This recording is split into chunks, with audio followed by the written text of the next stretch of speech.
Any summer holidays kannu call GT Holidays ku pannu. GT Holidays, South India's #1 travel brand. Samajwadi Congress கூட்டணி ஆட்சிக்கு வந்தால் உத்தரப்பிரதேசத்தில் ராமர் கோயில் இடிக்கப்படும் அப்படின்னு பிரதமர் மோடி சொல்றாரு. 91ல உச்சக்கட்டமா 90களில் வந்து மசூதியை இடிச்சு தரமட்டமாக்குனாங்க. அதுக்கு பிறகு இப்ப ராமர் கோயில் கட்டிட்டாங்க. ராமர் கோயில் கட்டின பிறகு அது பிக்கப் ஆகும். இடிக்கிறதுக்கு இருந்த ஆதரவு சாமி கும்பிடுறதுக்கு இல்லை. இப்போ மறுபடியும் அதை காங்கிரஸ் இடிச்சிருவாங்க. காங்கிரஸ் என்னைக்கு எதை இடிச்சது? 80% இந்துக்கள் வெறும் 14% இருக்கிற முஸ்லீம்களை பார்த்து பயப்படுற மாதிரி ஒரு தோற்றத்தை உருவாக்குறது. அவங்கள்ட்ட பயம் இல்லை. புல்டோசரை வச்சு எத்தனை முஸ்லீம்களோட வீடுகள் இடிக்கப்பட்டது, எத்தனை தேவாலயங்கள் இடிக்கப்பட்டது, எத்தனை தேவாலயங்கள் மணிப்பூர்ல தீயிடப்பட்டது. இதெல்லாம் யார், எந்த கட்சி பண்ணியிருக்கு? 400 எதிர்பார்க்குறாங்க. 400 எதிர்பார்க்குறாங்க. 400 வராதுன்னு அவங்களுக்கே தெரியும். பெரும்பான்மைக்கு தேவையான 272 வந்தாலே போதும் என்பதுதான் பிஜேபியோட கால்குலேஷன். ஆனா அவங்க எதிர்க்கட்சிகளை அச்சுறுத்த வேண்டும். 2019 புல்வாமா தாக்குதல் மூலமா ஒரு அலையை ஏற்படுத்துவது போல இந்த தேர்தலில் அவங்க வச்ச ஒரு ஜும்லா ஆட்டம் தான் 400. ஆனா நம்மளோட பேச்சு இருக்குல்ல, அது வந்து முதுமையை வந்து காட்டிடக்கூடாது. அந்த நிதானத்தை வந்து நம்ம இழந்துடக்கூடாது. மோடியின் பேச்சு முதுமை காட்டுதா? முதுமையை காட்டுவது நிதானத்தை இழந்து விட்டது. 60 ஆண்டுகள் காங்கிரஸ் கட்சிக்கு நீங்க ஆள்ற வாய்ப்பை கொடுத்துட்டீங்க, எனக்கு 60 மாதங்கள் மட்டும் ஆட்சி செய்யற வாய்ப்பை கொடுங்க அப்படின்னு பிரதமர் மோடி சொன்னார். 60 மாதம்ங்கிறது 5 ஆண்டுகள். அவர் என்ன பண்ணாரு? 120 மாதம் ஆட்சி செய்துட்டாரு. அதுல என்ன சேஞ்சஸை கொண்டு வந்தாரு? இப்ப வந்து சொல்றாரு 10 வருஷத்துக்கு முன்னாடி ஆட்சி செய்த காங்கிரஸ் உங்கள்ட்ட இருந்து 2 எருமையில ஒரு எருமையை எடுத்து கொடுத்துருவாங்க அப்படின்னா இது கிளவியோட புலம்பல் மாதிரி இல்லை.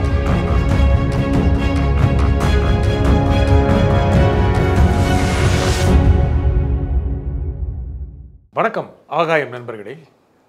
காங்கிரஸ் ஆட்சிக்கு வந்தால் உத்தரப்பிரதேசத்தில் ராமர் கோவில் இடிக்கப்படுமா? ஏன் பிரதமர் மோடி அவ்வாறு கூறுகிறார்? இதனால் வாக்காளர்கள் மனம் மாறுவார்களா? இதை பற்றி பேசுவதற்காக பத்திரிகையாளர் திரு அருள் எழிலன் இங்கு வந்திருக்கிறார். வணக்கம் திரு அருள் எழிலன். வணக்கம்.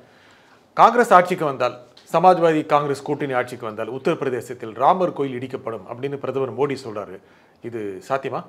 பிரதமர் மோடி வேற எப்படி சொல்லுவார்னு நினைக்கிறீங்க? வேற ஏதாவது சொல்லுவாரா? அவர் இப்படி தான், அவரோட நேச்சர் அப்படின்றது வந்து இதுதான். பிஜேபிங்கிறது ஒரு இந்துத்துவ கட்சி தான். இது வந்து 1951ஆம் ஆண்டு நம்மளோட முதல் தேர்தல் நடந்தது.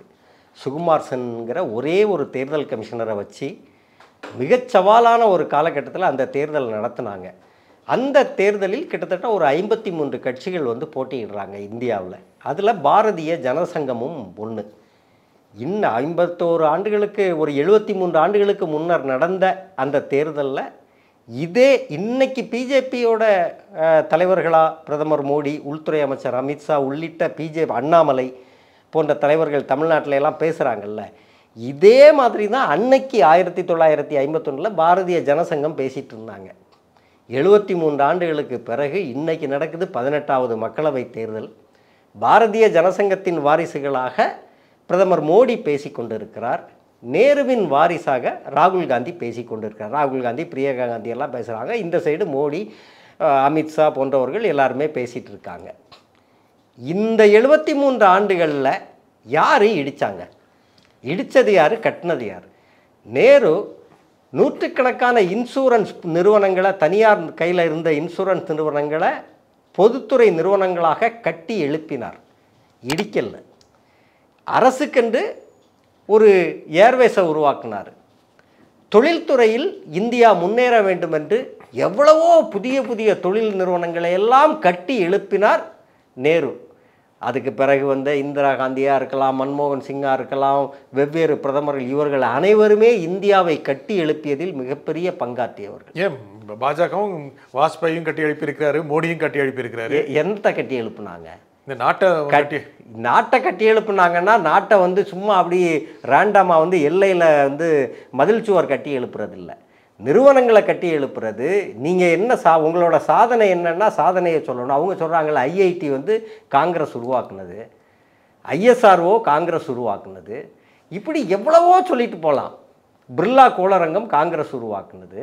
இந்த நாட்டில் இருக்கக்கூடிய தலை சிறந்த பல்கலைக்கழகங்களை எடுத்தீங்கன்னா காங்கிரஸ் உருவாக்குனது.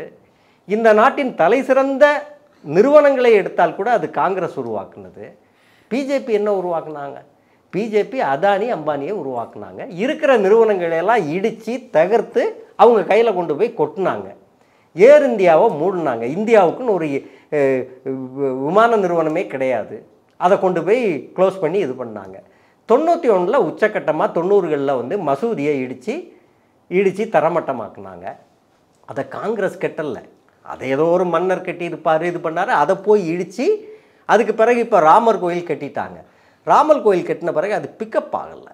இவங்க எதிர்பார்த்த அளவு வட இந்தியாவில் அந்த மக்களிடம் அந்த ராமர் கோயிலுக்கு ஆதரவு இல்லை. இடிக்கிறதுக்கு இருந்த ஆதரவு சாமி கும்பிட்றதுக்கு இல்லை. இப்போது மறுபடியும் அதை காங்கிரஸ் இடிச்சிருவாங்க. காங்கிரஸ் என்னைக்கு எதை இடிச்சுது? நான் காங்கிரஸ் கட்சி ஆளாக பேசலை, வரலாற்றை பேசுவோம். வரலாற்றுன்னு ஒன்று இருக்குல்ல, அந்த வரலாற்றில் காங்கிரஸ் கட்சி எதையுமே இடித்ததாக வரலாறு கிடையாது.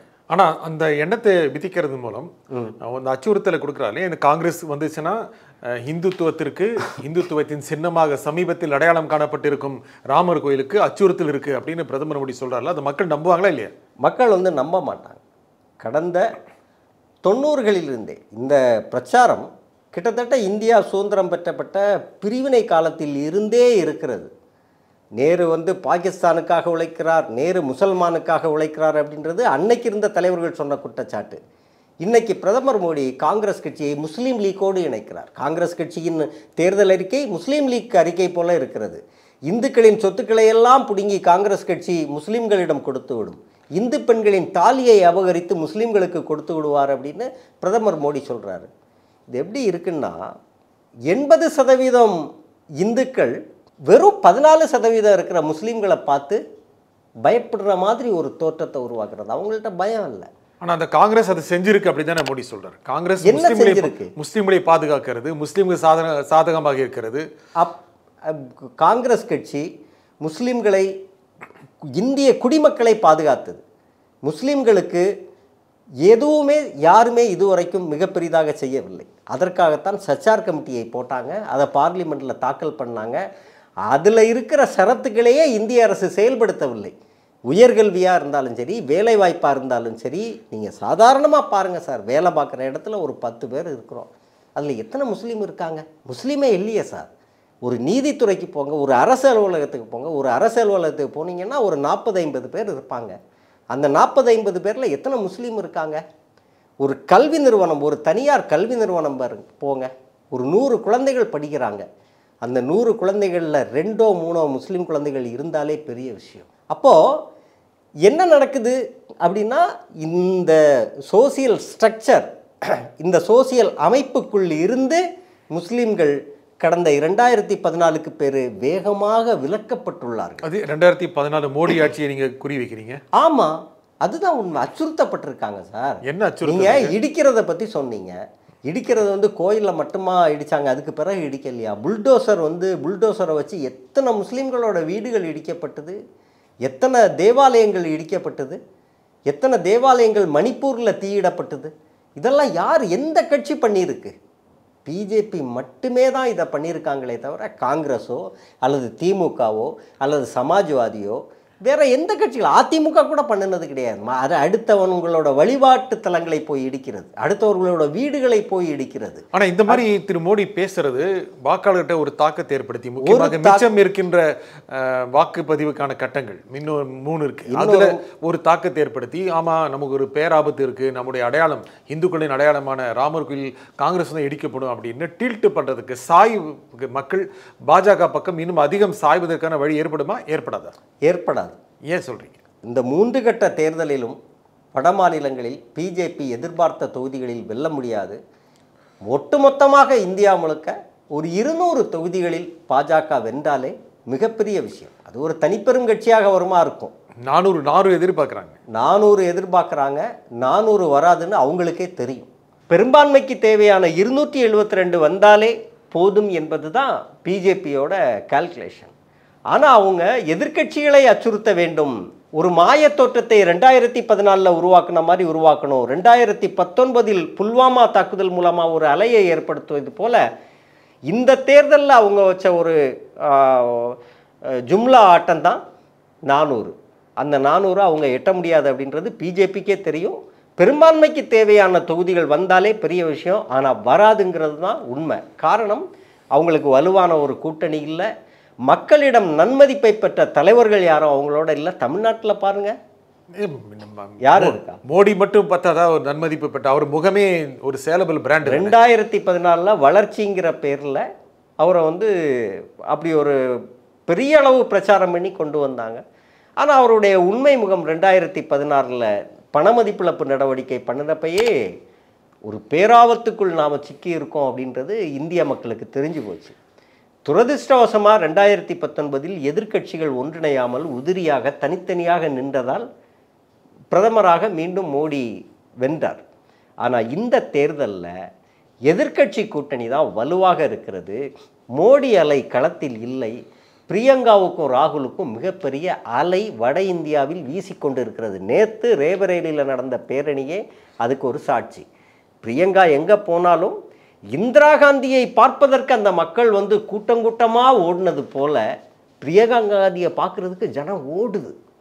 பிரியங்கா காந்தி படு உற்சாகமாக பேசுகிறாங்க. ராகுல் காந்தி வந்து உற்சாகமாக பேசுகிறார். அதுபோல் வெவ்வேறு இடங்களில் காங்கிரஸ் தலைவர்கள் வந்து பேசுகிறாங்க. களத்தில் முன்னாடி வந்து காங்கிரஸ் கட்சி செயல்பட முடியாத அளவுக்கு ஒரு அழுத்தத்தை பிஜேபி வட இந்தியாவில் கொடுத்துட்டு இருந்தது. ஆனால் இந்த முறை அப்படி பண்ண முடியலை அவங்களால. அவங்களோட அந்த சோசியல் என்ஜினியரிங் வந்து எடுபடலை. இந்தியா கூட்டணி வந்து அதனுடைய ஆதிக்கம் வந்து செலுத்துகிறது. காரணம், காங்கிரஸ் கட்சி தன்னுடைய பலத்தை புரிந்து கொண்டு அதற்கு ஏற்ப ஒரு கூட்டணியை வந்து எல்லா மாநிலங்கள்லையும் அமைச்சிருக்கு. இந்த ஐடியாவை காங்கிரஸ் கட்சிக்கு கொடுத்தது தமிழ்நாடு முதலமைச்சர் மு.க. ஸ்டாலின் அவர்கள். நீங்கள் ஒரு வலுவான கூட்டணி அமைங்க, எங்கெங்கெல்லாம் உங்களோட வலுவான பிராந்தியங்களோ அங்கே நீங்கள் உங்களுக்கு தேவையான சீட்டை எடுத்துட்டு பிற கட்சிகள் வலுவாக இருக்கக்கூடிய இடங்களில் அதை விட்டு கொடுத்து ஒரு கூட்டணியை அமைக்க வேண்டும் என்று காங்கிரஸ் கட்சிக்கு திறந்த மேடையில் கோரிக்கை விடுத்தவர் தமிழ்நாடு முதலமைச்சர். 2014 பிறகிலிருந்தே, கிட்டத்தட்ட 2016 பிறகிலிருந்தே இந்த கோரிக்கையை பல முறை காங்கிரஸ் கட்சியிடம் அவர் வலியுறுத்தினார். 5 மாநில சட்டமன்ற தேர்தலில் காங்கிரஸ் கட்சி ஒரு அனுபவத்தை, தோல்வி அனுபவத்தை பெற்ற பிறகு இந்த முடிவுக்கு வந்து அவங்க பண்ணினாங்க. ஆனால் அந்த சட்டமன்ற தேர்தல் முடிவுகளில் காங்கிரஸ் கட்சி தோற்று இருக்கலாம். ஆனால் பிஜேபியை விட 10 லட்சம் வாக்கு அதிகம் பெற்றது காங்கிரஸ் கட்சி. மத்திய பிரதேசத்திலும் ராஜஸ்தானிலும் அதனுடைய தோல்வி விகிதம் என்பது ரொம்ப கம்மி. 1000 ஓட்டு, சில 1000 வாக்கு வித்தியாசத்தில் தான் காங்கிரஸ் கட்சி பல தொகுதிகளில் தோற்றிருக்காங்க. அது எல்லாமே இந்த தேர்தல்களில் மாற்றியமைக்கப்படும், நிச்சயம் மாற்றியமைக்கப்படுது. அது நம்ம கண் முன்னாலேயே தெரியுது. நீங்கள் அலை வீசுதுன்னு சொல்கிறீங்க, எதை வச்சு அலை வீசுது? மக்கள் கூட்டம் என்பது அலை வீசுதுன்னு அர்த்தமா? ராகுல் அலை வீசுது, பிரியங்கா அலை வீசுதுன்னு சொல்ல முடியுமா? அலை தான் வீசுது. கடந்த காலங்களில் வந்து எவ்வளோ ஒரு ஒரு ஒரு கூட்டத்தை நம்ம பார்க்கும்போது, ஒரு பொதுக்கூட்டத்தில் ஒரு தலைவர் பேசும்போது அதுக்கு தொண்டர்கள் எப்படி ரியாக்ட் பண்ணுறாங்க அப்படின்றத பொறுத்து தான் அந்த பெப்பை வந்து நம்ம வந்து கணிக்க முடியும். முன்னாடி வந்து பிஜேபியோட கூட்டங்களில் உள்துறை அமைச்சர் அமித்ஷா பேசும்போது ஒரு கரகோஷம் விண்ணதிர பறக்கும். ஏன்னா நெருப்பை அப்படி கொட்டுவாங்க. நெருப்பை எடுத்து அப்படி கொட்டினாங்கன்னா ஏன்னு அப்படி பறக்கும். ஜெய் ஸ்ரீராம் அந்த கோஷங்களை இப்போ காணுமே. பிரதமர் மோடி பேசும்போது உற்சாகம் இல்லையே தொண்டர்கள்ட்ட, அவர்கிட்ட ஒரு சோர்வு இருக்க.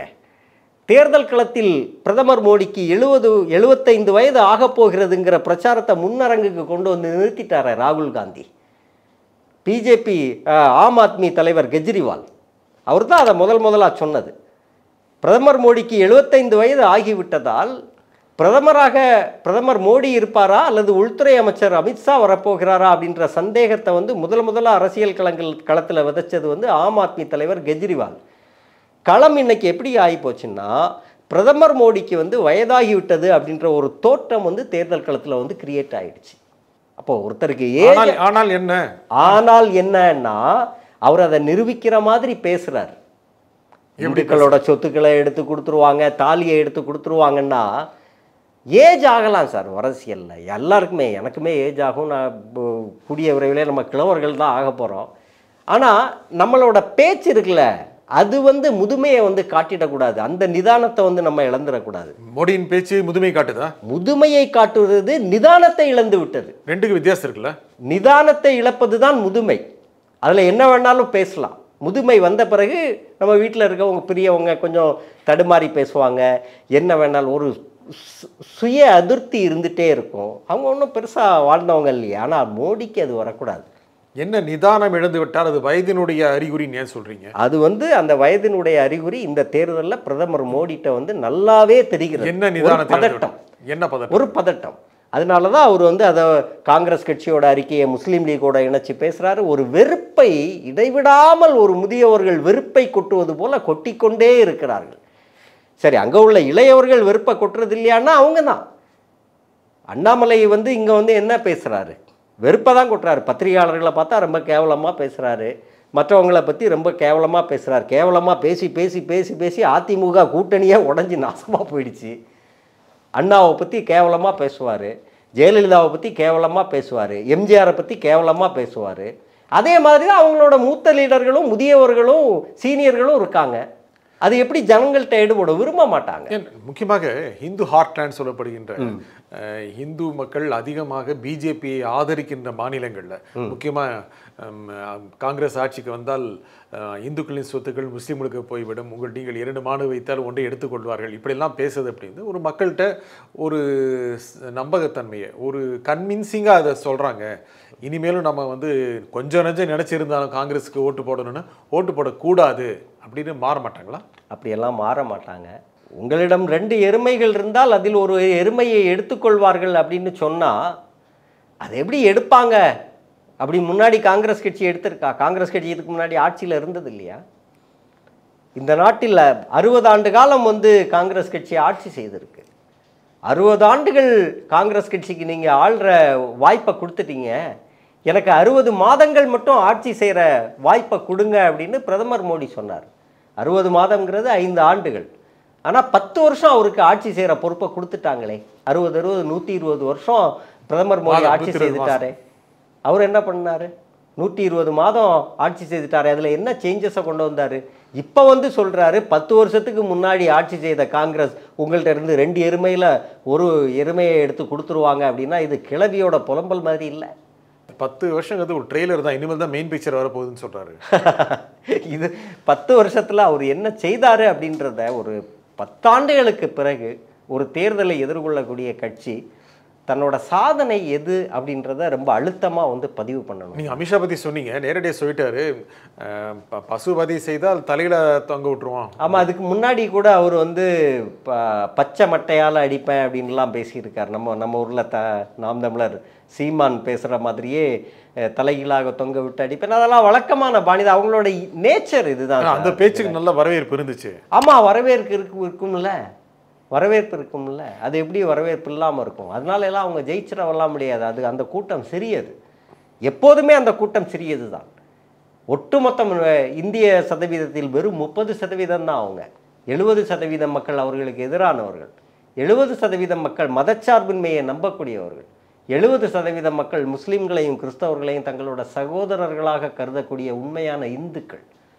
வெறுமனே 30% பேர் தான் அவங்க கையில் இருக்காங்க. ராகுல் பேச்சு நினைக்கிறீங்களா? கண்டிப்பாக, என்ன சந்தேகம்? ராகுல் காந்தி பேச்சு மட்டும் இல்லை, ராகுல் காந்தியை விட பிரியங்கா காந்தி இந்திரா காந்தி போல இருக்காங்க இந்த தேர்தலில். அவரை ஒரு இந்திராவுக்கு இணையான தலைவராக மக்கள் பார்க்குறாங்க. இந்திரா காந்தி போல அவரோட பேச்சும் நடவடிக்கையும் மாறி இருக்கு. நேற்று சோனியா காந்தி பேசும்போது இந்திரா காந்தி அம்மையார் எனக்கு என்ன சொல்லி கொடுத்தாரோ அதை என் பிள்ளைகளுக்கு நான் கற்றுக் கொடுத்துருக்கிறேன்னு சொல்கிறாங்க. இன்னைக்கு நேருவை விட முற்போக்கான ஒரு தலைவராக ராகுல் மாறிட்டார்ல. பப்புன்னு சொன்னீங்கல்ல, இன்னைக்கு எவ்வளோ எக்ஸலண்ட்டான தலைவராக பேசுகிறாரு. புரட்சிகரமான ஒரு திட்டத்தை முன் வச்சிருக்கிறாரு, ஜாதிவாரி கணக்கெடுப்புங்கிறத. பிரியங்கா காந்தி எங்கே போனாலும் ஒரு பெண்ணாக அவங்கள நீங்கள் அவதூறு செய்ய முடியுமே தவிர அவங்கள இனிமேல் நீங்கள் வீழ்த்துறதுக்கு வாய்ப்பே கிடையாது. உங்களோட கோட்டைக்குள் பிரியங்கா காந்தியும் ராகுல் காந்தியும் மொத்தமாக ஓட்ட போட்டு விட்டாங்க.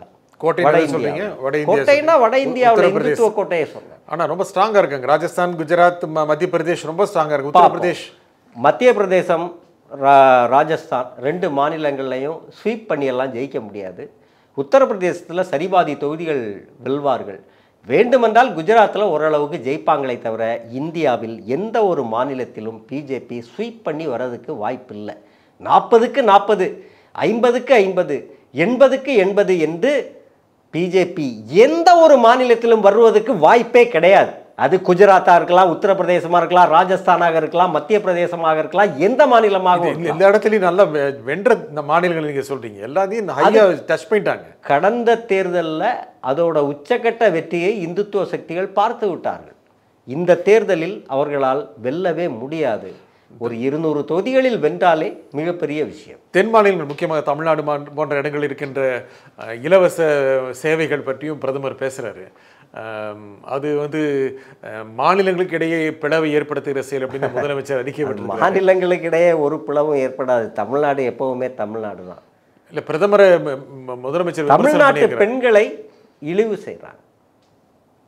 தமிழ்நாட்டு பெண்களை இழிவு செய்கிறாங்க. தமிழ்நாட்டு பெண்கள் அரசு பேருந்துகளில் இலவசமாக பயணிப்பதால் வந்தே பாரத் ரயிலில் ஈயாடுது, வந்தே பாரத் ரயிலில் கூட்டம் கூடல அப்படின்னு ஒரு பிரதமர் சொல்கிறார்.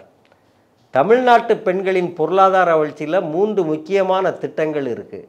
ஒன்று, நகர்ப்புற பேருந்துகளில் பெண்களுக்கு இலவசம். இன்னொன்று, அரசு பள்ளியில் படித்து கல்லூரிகளுக்கு வரக்கூடிய பிள்ளைகளுக்கு மாதம் 1000 ரூபாய். இன்னொன்று, குடும்ப பெண்களுக்கு 1000 ரூபாய்.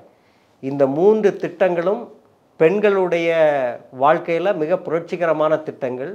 மாதத்துக்கு கிட்டத்தட்ட ஒரு 15,000 ரூபாயை ஒரு குடும்பம், வருவாய் இல்லாத குடும்பம் சேமிக்கிற அளவுக்கு இந்தியாவில் எந்த மாநில அரசுகளும் செய்யாத அளவுக்கு, இந்தியாவில் ஒன்றிய அரசே செய்ய முடியாத அளவுக்கு இன்றைக்கு முதலமைச்சர் மு.க. ஸ்டாலின் அவர்களுடைய அரசு இந்த சாதனையை செய்து காட்டியதன் விளைவாக அதிமுக ஜெயலலிதாவிடம் இருந்த பெண்களுடைய ஒட்டுமொத்த சக்தியும் திமுக பக்கம் சாய்ந்திருக்கு. பெண்களோட ஆதரவு முதலமைச்சர் மு.க. ஸ்டாலின் அவர்களுக்கு பெருவாரியாக அதிகரிச்சிருக்கு. அதை நீங்கள் இந்த தேர்தலில் பார்க்க போகிறீங்க. இப்படி ஒரு திட்டத்தை பிரதமர், நீங்கள் ஓசியில் போயிட்டுருக்கீங்க, அதனால் அந்த வந்தே பாரத் ரயில் ஓட மாட்டேங்குது அப்படின்னா, வந்தே பாரத் ரயிலில் போகிற அளவுக்கு வடமாநில மக்கள் இல்லை. வடமாநில பெண்களுக்கு சுதந்திரம் கிடையாது, வடமாநில பெண்களுக்கு வருமானம் கிடையாது. முதல்ல இவ்வளவு காசுக்கு இருந்தால் தானே மற்ற ரயிலையெல்லாம் விட வந்தே பாரத் ரயிலில் கட்டணம் அதிகம். கட்டணத்தை குறைச்சா அதில் ஜனங்கள் போவாங்க. நீங்கள் கட்டணத்தையும் உயர்த்தி வச்சுட்டு இங்கே சமூக நலத்திட்டங்கள் அடிப்படையில் கொடுக்கக்கூடிய இலவச பேருந்து திட்டத்தை விமர்சனம் பண்ணிங்கன்னா நீங்கள் யாரை எதிரியாக பார்க்குறீங்க? எல்லா கூட்டத்திலையும் உதயநிதியை பற்றி பேசுகிறாருங்க பிரதமர் மோடி. சனாதனம் பற்றி பேசுகிறாரு, அதை திட்டுறாரு. இதை எல்லா மீட்டிங்லையும் உதயநிதியை பற்றி பேசாத மீட்டிங்கே கிடையாது. எத்தனையோ தடவை அவரோட பேரை உச்சரிச்சிட்டாரு. அப்போ உதயநிதியோட பிரச்சாரம் இங்கே எடுபடுது. உதயநிதி ஒரு வளர்ந்து வரக்கூடிய பெரிய லீடராக இருக்காருங்கிற அச்சம் தானே உங்கள்கிட்ட இருக்குது. உதயநிதியை பார்த்து நீங்கள் பயப்படுறீங்கல்ல, அது தெரியுது இல்லை? ஆமாம் சார், அது பயந்தானே. அதனால தானே அவர் எல்லா இடத்துலையும் அவர் பேரை சொல்லி குறிப்பிடுறாரு. சனாதனம் பற்றி பேசினாரு, அந்த கட்சியோட காங்கிரஸ் இருக்கு அப்படிங்கிறத சொல்லி காமிக்கிறதுக்காக சொல்றாரு. அதை நிறைய இடங்கள்ல சொல்றாரு. இந்த சேஞ்சஸ் நீங்கள் வேணால் பாருங்கள். சனாதனம் பற்றிய விழிப்புணர்வு வட மாநிலங்கள்லேயே உருவாயிட்டு இருக்குது. அது ஒரு தீயாக நெருப்பாக வரவிருக்கும் காலங்களில் வட இந்தியாவில் குறிப்பாக இந்தி பேசும் மக்களிடம், ஓபிசி மக்களிடம், பிசி மக்களிடம் மாற இருக்கிறது. வட இந்தியாவில் இதுவரை பிசி ஓபிசி மக்களுக்கு எந்த விதமான அதிகாரமும் வளங்கள் பகிர்ந்தளிக்கக்கூடிய திட்டங்களும் நடைமுறைப்படுத்தப்படலை. அதில் ஒரு விமர்சனம் காங்கிரஸ் கட்சி மேலேயே எனக்கு இருக்குது. 60 ஆண்டுகள் காங்கிரஸ் கட்சி ஆட்சி செய்தாங்கன்னா 60 ஆண்டு காலம் அந்த மக்களுக்கு நீங்கள் என்ன செய்தீங்க அப்படின்ற ஒரு கேள்வி இருக்குது. நாட்டை கட்டி எழுப்பியதில் கணிசமான பங்காற்றியது காங்கிரஸ் கட்சி. ஆனால் ஜாதிவாரி இடஒதுக்கீடு அந்த மக்களுக்கு வட இந்தியா, உத்தரப்பிரதேசம், பீகார் போன்ற இடங்கள்ல எல்லாம் வழங்கியிருந்தாங்கன்னா இந்த நிலைக்கு கட்சி இன்னைக்கு இவ்வளோ வீக்காக வந்திருக்காது. அந்த தவறை ராகுல் காந்தி சரி செய்து கொண்டிருக்கிறார் அப்படின்னு நான் நினைக்கிறேன். மோடி கூட ஒரு பிற்பட்ட வகுப்பை சேர்ந்தவர் தான், அமித்ஷா பிற்பட்ட வகுப்பை சேர்ந்தவர் தான், பல்வேறு மாநிலங்களில் முதலமைச்சர்கள் பிற்பட்ட வகுப்பை சேர்ந்தவர்கள். அங்கும் கூட அந்த அதிகார பகிர்வு என்பது பிஜேபி செய்து கொண்டிருக்கிறது. நீங்கள் எப்படி அதை முதல்ல நீங்கள் சொன்னீங்க சோஷியல் இன்ஜினியரிங் அப்படின்னு, அதையும் பெட்டராக தானே எக்ஸிக்யூட் பண்ணிட்டு இருக்காங்க பிஜேபி. எல்லாம் பண்ணலாம். அவங்க இந்துத்துவ மனநிலை, மதம், இந்து வெர்சஸ் முஸ்லீம், இதுதான் அவங்களோட மத ரீதியான சோசியல் இன்ஜினியரிங். திட்டங்கள் சார்ந்தெல்லாம் அவங்க இப்போ தமிழ்நாட்டில் திட்டங்கள் சார்ந்து 2 கட்சிகள் களத்தில் மோதுவாங்க, திமுகவும் அதிமுகவும். 55 ஆண்டுகளாக இந்த அரசியல் இப்படி தான் இருக்குது. ஆனால் வட மாநிலங்களில் அப்படி இல்லை.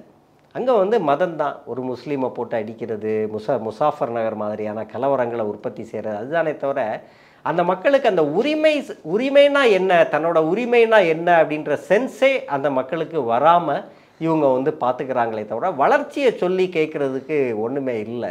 வட மாநிலங்களுக்கு சென்ற நண்பர்கள் எல்லாமே 1970களுக்கு முன்னர் தமிழ்நாடு எப்படி இருந்ததோ அப்படி தான் இன்னைக்கு பீகாரும் உத்தரப்பிரதேசமும் குஜராத் மாநிலமும் இருக்குது. ஆனால் உத்தரப்பிரதேசம் வெகுவாக முன்னேறிடுச்சு. அது வந்து உத்தரப்பிரதேசத்தின் வாரணாசி தொகுதி கொண்டு போய் பணத்தை கொட்டி ஜிகு ஜிகுன்னு லைட்லாம் ரோடெல்லாம் போட்டு ஆக்கி வச்சுருக்காங்க. வாரணாசியின் உள்ளூர் பகுதிகள், வாரணாசியில் இருக்கக்கூடிய இந்து விதவை பெண்களோட வாழ்க்கை, ஏராளமான விஷயங்கள் இருக்குது. வளர்ச்சி என்பது எட்டி பார்க்காத 90% இடங்கள் தான் உத்தரப்பிரதேசம்.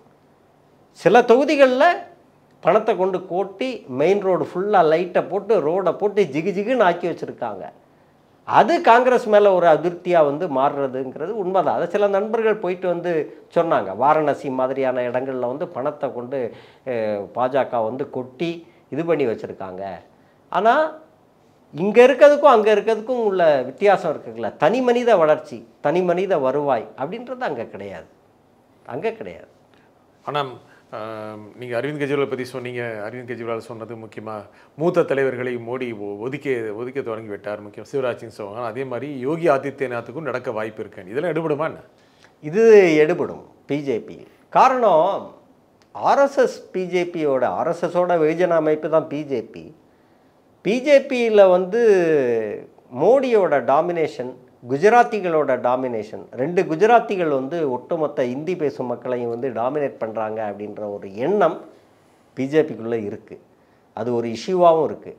அது ஏன் பிரச்சனையாக வெடித்து அது ஒரு கோஷ்டி மோதலாகவோ இதாகவோ மாறலை அப்படின்னா, பலம் பொருந்திய தலைவர்களாக மோடியும் அமித்ஷாவும் இருந்ததால் அது ரைஸ் ஆகி வரல. கட்சி அதிகாரத்தில் இருந்து எப்போவுமே சார், ஒரு கட்சியில் எப்போ கோஷ்டி மோதல் வெடிக்காது தெரியுமா? ஆட்சியில் இருந்தால் வெடிக்காது சார். ஒரு எதிர்கட்சியாக இருக்கும்போது அந்த கட்சியை எவரொருவர் கட்டி காப்பாற்றுகிறாரோ அவர் தான் பெஸ்ட் லீடர்ஷிப். ஆளுங்கட்சியாக இருக்கும்போது நீ கட்சியை எப்படி பாதுகாத்தாங்கிறது மேட்ரு கிடையாது. அப்போ அது கட்சியால் பயங்கர நலன்கள் இருக்கிறதுனால யாரும் போக மாட்டாங்க அவ்வளோ சீக்கிரம்.